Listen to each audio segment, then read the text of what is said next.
Tennessee This Week from WATE's 6 on Your Side starts now. Memories of a leader, the late Senator John McCain. And Glenn Jacobs is now the mayor of Knox County. We are looking into that transition. Plus the ads for November starting already, coming up on Tennessee This Week. Hello, everyone, and welcome to Tennessee This Week. I'm Kristen Farley. Well, we are remembering the life and legacy of Senator John McCain. ABC's Kenneth Moten takes a look back. He was a political maverick and a military hero. Over 5 decades, John Sidney McCain III became a towering figure in American politics and public service. Born on a U.S. military base near the Panama Canal, McCain grew up in Northern Virginia, the middle child of 3 in a family of Navy admirals. He attended the Naval Academy and became a combat aviator, flying missions over North Vietnam during the war. In 1967, McCain was shot down, captured, and later tortured during 5.5 years in a North Vietnamese jail dubbed the Hanoi Hilton. So you have to have faith that your country and your countrymen are doing everything they can to bring you home as quickly as possible.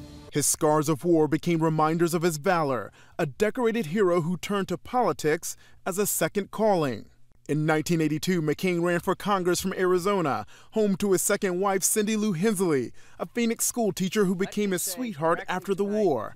The McCains would raise 4 children, including an adopted daughter from Bangladesh, a tight-knit family that factored prominently in his campaigns. McCain served 5 terms in the U.S. Senate and ran for president twice. I'm not running for president to be somebody, but to do something. In 2000, McCain lost the GOP primary to George W. Bush. 8 years later, he staged a storybook comeback to clinch his party's nomination. As candidate, he catapulted Sarah Palin to fame, while in his Straight Talk Express, winning a reputation as a candidate of character. But in the shadow of an unpopular Republican incumbent, McCain struggled to build momentum and at times strike the right tone. The fundamentals of our economy are strong. He got overtaken by a resurgent Senate colleague, Barack Obama, who was on a history-making run. True to form, McCain didn't fade away, turning misfortune into the role of elder Republican statesman. A party leader unwilling to bend to pressure. One of McCain's most dramatic acts of defiance, his July 2017 no vote on the GOP's skinny health care repeal. One of several failed attempts to dismantle Obamacare. A staunch critic of Democrats, but never afraid to be a conciliator. A budget hawk who led the charge against Obamacare, while trying to broker an elusive compromise on immigration. But McCain may be most remembered as a fierce advocate for veterans and the military, which he loved. Kenneth Moten, ABC News, Washington. All right, joining me more now to talk about Senator John McCain, we have WATE 6 on Your Side healthcare analyst Craig Griffith, attorney Terry Adams, and our political analyst George Corda. Gentlemen, thank you for joining us today. You're welcome for having us. Such a legacy that Senator McCain leaves behind. Craig, let's start with you. What do you think people will remember him most for? Well, of course, right now they're going to remember his thumb down on the repeal of Obamacare, but I think that's only a very small picture of what John McCain was. And I think that he is probably the last of a breed of senators that we'll have that were able to rise above the fray because of his service to his country, his time in the prisoner of war camp. The man can't comb his hair now because of the injuries he suffered back in the Hanoi Hilton. So I think he's able to rise above the fray in a way that we probably won't have many other senators rise to that level now because of his breadth of experience. And Terry, we're seeing people from both sides of the aisle coming out lauding him for his service to our country and the legacy he's leaving behind. Do you think he truly was someone who could reach across the aisle and get things done? Absolutely. I mean, and he proved it time and time again. I think one of the things, if looking at his book, talking about, well, if I made a mistake with Palin, it's because I didn't go and get Joe Lieberman, who was certainly a middle of the road kind of person, and I think that guys like McCain, I disagree with Craig. I think things happen in cycles. I think we'll have some people like him again, but when you talk about what are we going to remember, I think what we have to remember is that sacrifice, that honor and sacrifice that he made for this country before he was a political figure. That was his platform, and that's what mattered the most. And George, you actually met Senator McCain years ago. What is your memory like of Senator McCain? It was very brief, and it was it was one of those moments where it was like when I met Jim Lovell, the pilot or the commander of Apollo 13. You just don't feel like you ought to say anything because of the person in whose presence you are. And the reason I felt that way is because when John McCain was released, I had been from North Vietnamese prison. I'd been in the Army about a year. Now, I was in between wars. I didn't do anything even in the same universe that John McCain did. But I can remember after he was released and the POWs came back, when I would be talking to other guys in the unit, we would wonder, and also when I was in Germany and Russians were across the border, and there was always a threat of war, if we were captured, could we be like John McCain? Could we do what he did? And I don't know that I could. And if he never did anything else in his life, that was enough.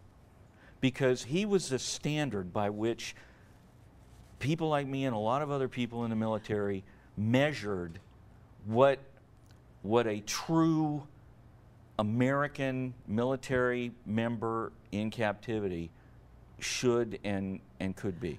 We actually caught up recently with an East Tennessean, a fellow POW who was once locked up in the cell right next to McCain's. Take a listen.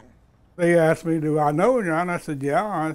I said I was on his welcome committee. I'd been there 2 years before he showed up. And I think we as Americans will find ourselves asking how Senator McCain would have handled this. And so I really think that he has made an impact on all of our lives.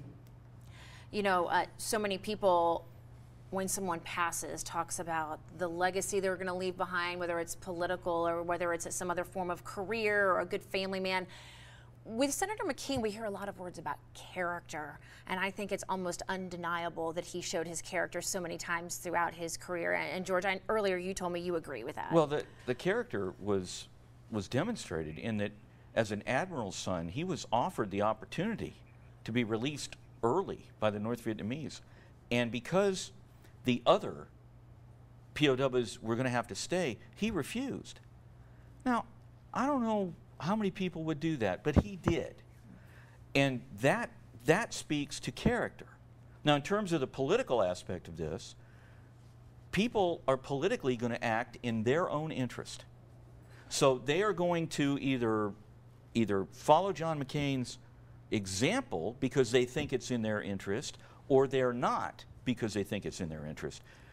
It's just like there are people praising him today who don't really mean it, but they know he criticized Trump, so they're happy about that. Had that not occurred, they might praise him, but not as vocally. And there are those who praise him because he did not go to Washington and go to work for the party leadership, like so many people do. Most people run saying, I'm going to go represent you. And they wind up going to work for the party leadership.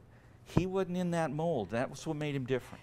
Terry, do you think people are watching all of these memorials and the recounting of the stories and the legacy, and that maybe this will spawn, as you said, you think that there are going to be other McCain-like leaders out there? Do you think maybe this will encourage people to kind of come forward and stand their ground on individual issues and not just along their party line? Oh, I do think so, and I think John McCain was always a reminder that it's not about the party line, and it is about representing those people in your state or those people in your congressional district.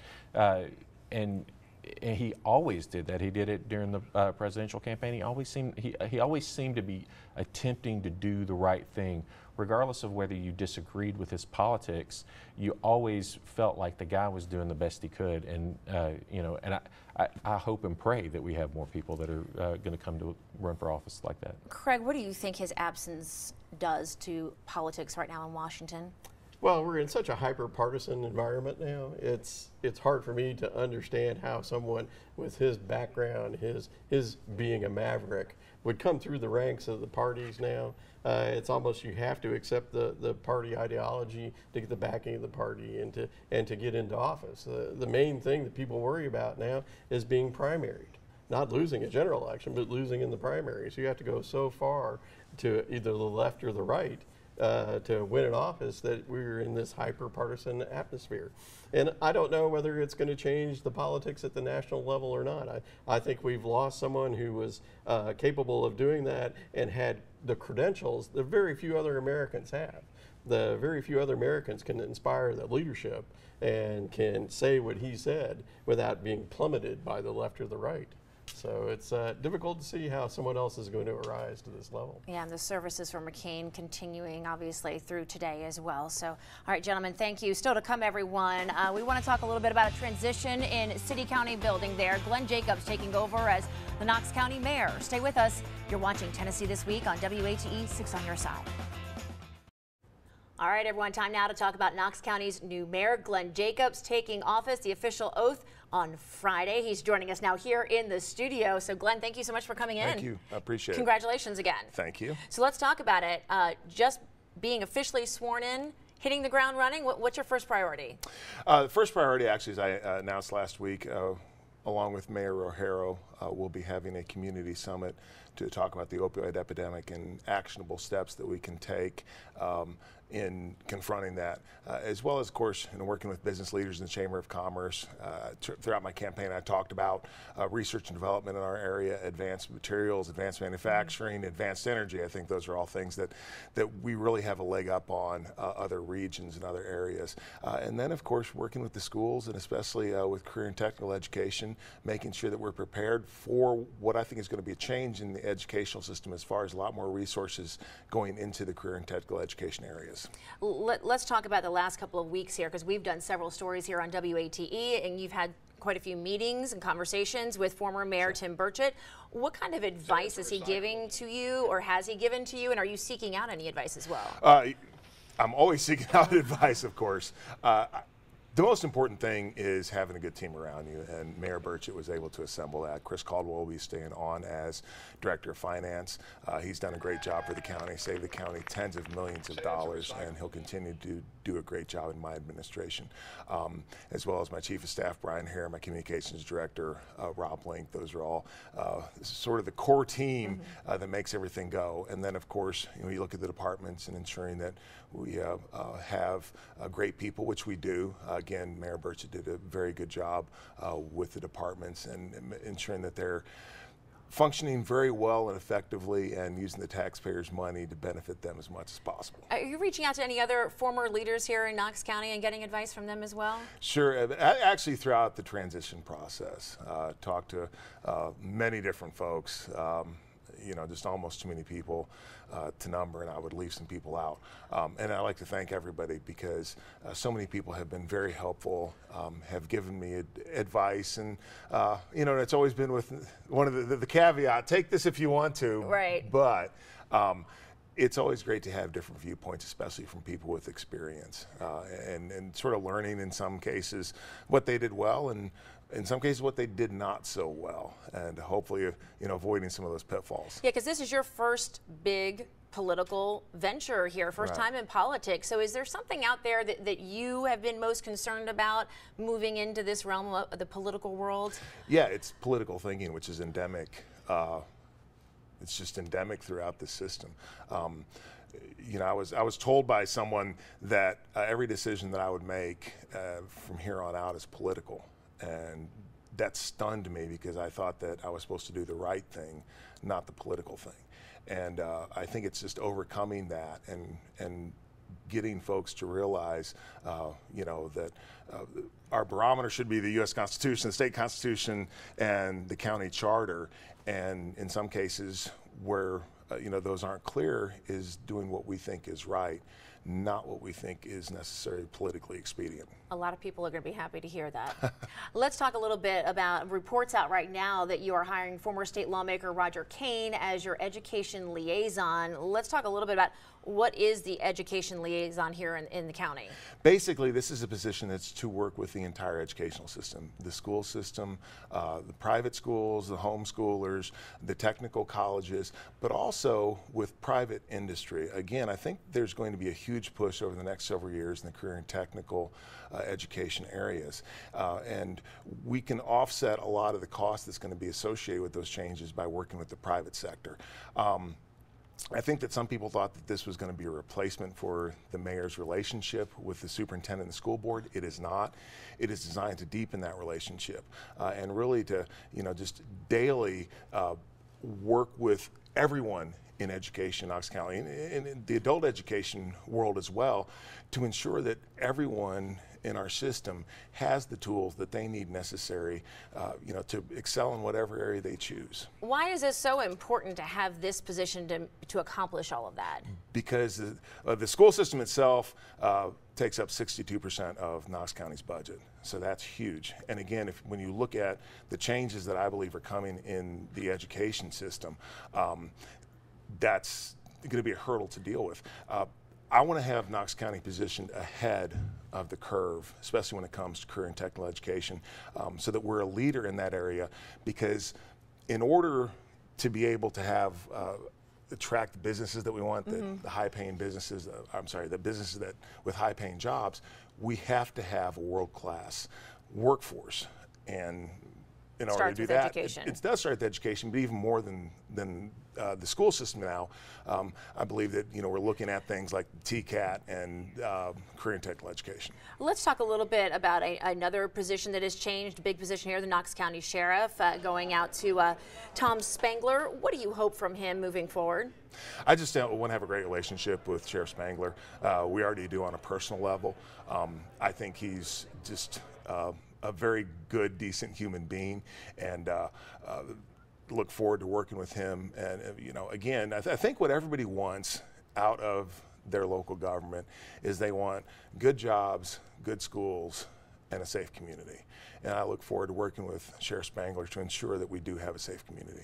All right, moving forward here, what should the people of Knox County expect to see, or should they expect to see anything quickly and visibly different with your administration?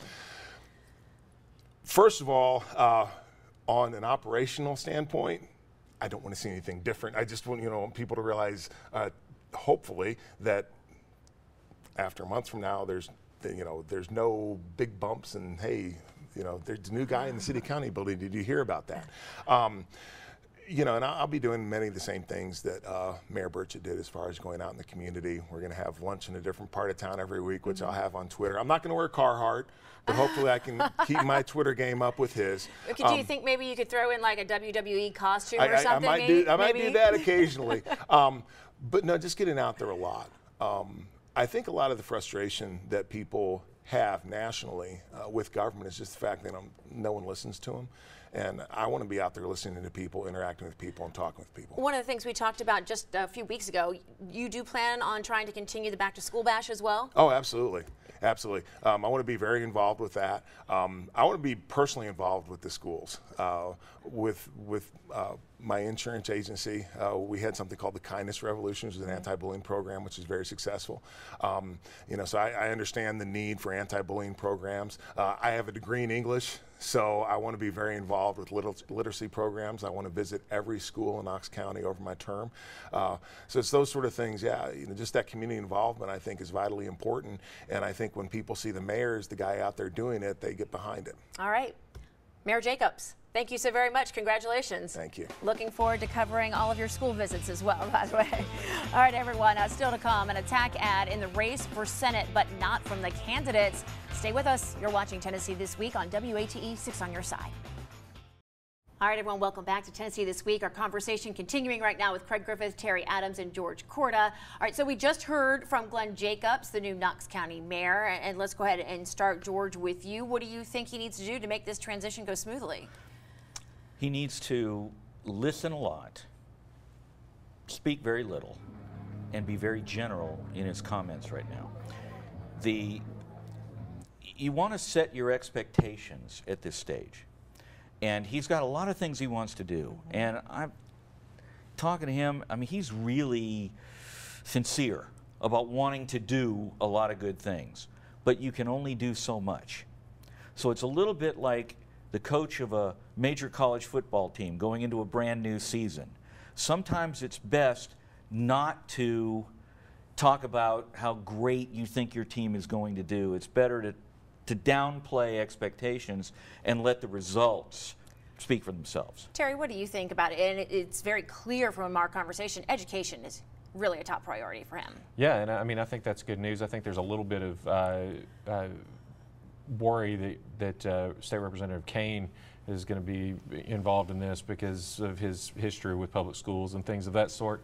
But I think that, you know, we have to let the mayor do what the mayor wants to do, and I disagree with George vehemently. I think the reason why he won that election, he's not from here. He didn't have like a big organization or anything like that. It's because of his personality. It's because people are attracted to him. I mean, quite clearly, that was an excellent interview. I mean, he sounded like a seasoned politician. Obviously, he's a career entertainer, but that was not a WWE speech. That was well thought out. He had like classic talking points. I mean, he did a lot of things right.